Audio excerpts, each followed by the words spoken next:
Hello అండి. బాసరాలో సరస్వతి అమ్మవారి టెంపుల్‌లో అక్షరాభ్యాసం చేస్తారు కదా! ఇక్కడ ఈ గుళ్ళో గూడా సరస్వతి అమ్మవారి దగ్గర ఎక్కువగా అక్షరాభ్యాసం చేస్తూ ఉంటారనమాట. ఫేమస్ అంటే ఇక్కడ శనేశ్వర ఆలయం, సరస్వతి అమ్మవారి టెంపుల్, గుడి మాత్రం చాలా బావుంది. దీంతో పాటు ఉప ఆలయాలున్నాయన్నమాట. వెంకటేశ్వర స్వామి, శ్రీదేవి, భూదేవి సమేతంగా ఉన్నారనమాట. అట్లనే శ్రీవల్లి దేవసేనతో కూడిన సుబ్రహ్మణ్యేశ్వర స్వామి, ఇంకా వినాయకుని టెంపులు, గణేశుని టెంపులు ఇవన్నీ ఉన్నాయన్నమాట. చుట్టుపక్కల ప్లెజెంట్‌గా వాతావరణము చూడ్డానికి ఎంత బావుందో. మీరు చూస్తుంది ఇది వెంకటేశ్వర స్వామి ఆలయం అనమాట.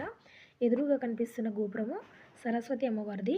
అటువైపు, ఇటువైపు గణపతి అండ్ అలాగే శనేశ్వర ఆలయం అనమాట.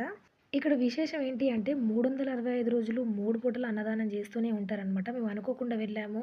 ఆ అన్నాన్ని తినేసొచ్చాము. ఈ గుడి ఎక్కడో కింద కామెంట్ సెక్షన్‌లో తెలియజేయండి. నచ్చితే లైక్, షేర్, సబ్స్క్రైబ్. థాంక్స్